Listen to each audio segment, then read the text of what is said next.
ಈ ದಿನ ನಮ್ಮ ಆರಾಧ್ಯ ದೈವ ಹಾಗೂ ನಮ್ಮ ನೆಚ್ಚಿನ ನಾವು ಇಡೀ ರಾಜ್ಯದಲ್ಲಿ ಹಾಗೂ ಇಡೀ ಪ್ರಪಂಚದಲ್ಲಿ ಯಾರನ್ನಾರ ಬಾಸು ಅಂತ ಏನಾರ ಕರೆಯೋಕ್ಕೆ ಇಷ್ಟಪಡ್ತೀವಿ ಅನ್ನೋದು ಅಂಬರೀಷ್ ಅಣ್ಣ ಮಾತ್ರ.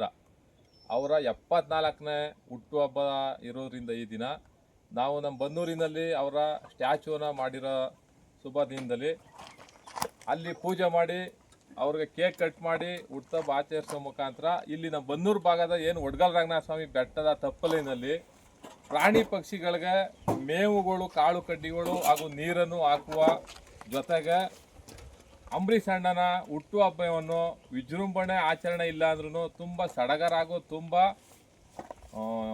ಎಲ್ಲ ರೀತಿಯೂ ಇನ್ಫೇರ್ಸ್ ಆಗೋ ರೀತಿಲಿ ಆಚರಣೆ ಮಾಡ್ತಿದ್ವಿ. ಈ ದೇವಸ್ಥಾನ ಬೆಟ್ಟಕ್ಕೆ ಯಾರ್ಯಾರು ಬರ್ತೀರಾ ದಯವಿಟ್ಟು ನಿಮ್ಮ ಕೈಲಾದಂಥ ಕಾಳು ಕಡ್ಡಿ ಹಾಗೂ ನೀರನ್ನು ಈ ಬುಟ್ಟಿಗಳಿಗೆ ಹಾಕ್ಬಿಟ್ಟು ಪ್ರಾಣಿ ಪಕ್ಷಿಗಳಿಗೆ ಅನುಕೂಲ ಮಾಡಿಕೊಡುವ ರೀತಿಲಿ ತಮ್ಮಲ್ಲಿ ಕೇಳ್ಕೊಳ್ತಿದ್ವಿ. ಈ ದಿನ ಏನು ಅಂಬರೀಷ್ ಅಣ್ಣನ 74 ವರ್ಷದ ಹುಟ್ಟುಹಬ್ಬ ಆಚರಣೆ ಇಡೀ ರಾಜ್ಯಾದ್ಯಂತ ಮಾಡ್ತಾ ಇರೋದ್ರಿಂದ ನಮ್ಮ ಕೈಲಾದಂಥ ಒಂದು ಏನು ಅಳಿಲು ಸೇವೆ ಅಂತ ಏನು ಹೇಳ್ತೀವಿ ಆ ರೀತಿ ನಾವು ಆಚರಿಸಿ ಅಂಬರೀಷ್ ಅಣ್ಣನ ಹುಟ್ಟುಹಬ್ಬಕ್ಕೆ ಒಂದು ಕಳೆ ತಂದಿದ್ದೀವಿ ಅಂತ ಹೆಮ್ಮೆಯಿಂದ ಹೇಳ್ಕೊಳ್ತಿದ್ವಿ.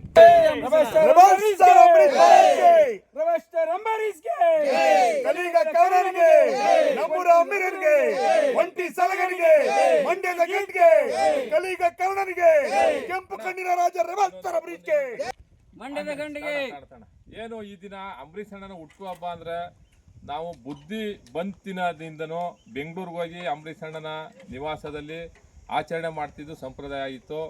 ಈಗ ಅವರು ನಮ್ಮನ್ನು ಬಿಟ್ಟು ಅಗಲೇ ಇರೋದ್ರಿಂದ ಹಾಗೂ ನಾವು ಬನ್ನೂರಿನಲ್ಲಿ ಅವರ ಪುತ್ಥಳಿಯನ್ನು ಸ್ಥಾಪಿಸಿರೋದ್ರಿಂದ ನಾವು ಬೆಂಗಳೂರಿಗೆ ಹೋಗೋ ಬದಲು ಬನ್ನೂರಿನಲ್ಲೇ ಬೆಂಗಳೂರಿಗಿನ್ನ ವಿಜೃಂಭಣೆಯಾಗಿ ತುಂಬ ಸಡಗರವಾಗಿ ಆಚರಣೆ ಮಾಡ್ತಾಯಿದ್ದೀವಿ. ಈ ಕಾರ್ಯಕ್ರಮಕ್ಕೆ ಬೆಂಗಳೂರಿರುವಂಥ ನಮ್ಮ ಆನಂದಣ್ಣವರು ಹಾಗೂ ಕೊಪ್ಪಳದಿಂದ ನಮ್ಮ ರಾಘವೇಂದ್ರಣ್ಣವರು ಇಲ್ಲಿಗೆ ಆಗಮಿಸಿದ್ದಾರೆ. ನಾವು ಅಲ್ಲಿಗೆ ಹೋಗೋ ಬದಲು ಈಗ ಅಲ್ಲಿಂದ ಇಲ್ಲಿಗೆ ಬರೋ ಥರ ಆಗೈತೆ. ನಮ್ಮ ಬನ್ನೂರಿಗೆ ಅದೊಂದು ಹೆಮ್ಮೆ ವಿಚಾರ ಅಂತ ಹೇಳೋಕ್ಕೆ ಈ ಮೂಲಕ ಸಂತೋಷ ಪಡಿಸ್ತೀವಿ.